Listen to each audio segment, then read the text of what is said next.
তেল আসলে আবার আপনাদের তেল দেওয়া হবে। এখন আমাদের পাম্পের তেল শেষ হয়ে গেছে, আবার তেল আসলে আপনারা তেল পাবেন। আমরা হঠাৎ কালকে সন্ধ্যে থেকে হঠাৎ মনে করেন এই লাইন, ঠিক আছে, আমাদের তেল যেখানে দিন 1200 লিটার 1000 লিটার তেল বিক্রি হয়, সেই জায়গায় কালকে মনে করেন যে হঠাৎ 2 ঘন্টার মধ্যেই যে 2700 লিটার আমাদের তেল বিক্রি হয়ে গেছে। আজকে আমাদের তেল এসে 3000 লিটার, সেই জায়গায় 3000 লিটার মনে করেন 12টা থেকে শুরু করে এই পর্যন্ত 3000 লিটার তেল চলেছে। যদি মানুষ আগের মতন 200-300 টাকার করে তেল নিত, তাহলে এই তেল আমাদের 3 দিন যেত, এই 3000 লিটার তেল। সেই জায়গায় আমাদের 4 থেকে 5 ঘন্টার মধ্যে তেল শেষ হয়ে গেছে। এই ক্রাইসিসটা মানুষ একদম ইচ্ছা করে করছে, কারণ আমাদের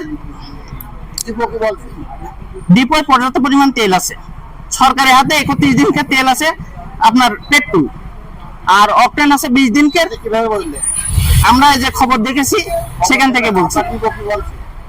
কর্তৃপক্ষ থেকে আমরা যেটুকু জানতে পেরেছি, আমাদের যেভাবে তেল দিচ্ছে এর আগেও দিয়ে এসেছে, আমাদের যেভাবে তেল দিচ্ছে তেলের কোটা আছে অবশ্যই। আমরা 3000 লিটার তেল পেয়েছি, সেই তেল আমরা নিয়ে আসলে এই তেল আমাদের 3 দিন যেত, সেই জায়গায় আমাদের এই তেল আজকে 3 থেকে 4 ঘন্টার মধ্যে এই তেল শেষ হয়ে গেছে।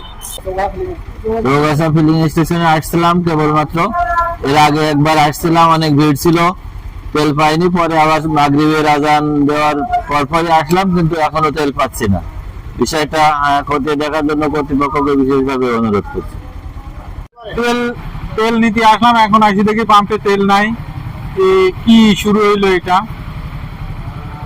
আমাদের ভোগান্তি, মাঝে তো তেলের দাম বাড়ালো, এখন আবার তেল সংকট, এটা কি মেনে নেওয়া যায়? ভাই তেল তো পাম্পে যাচ্ছে না, তেল নাই, এদের সব বন্ধ করে রাখছে, বলছে তেল নাই।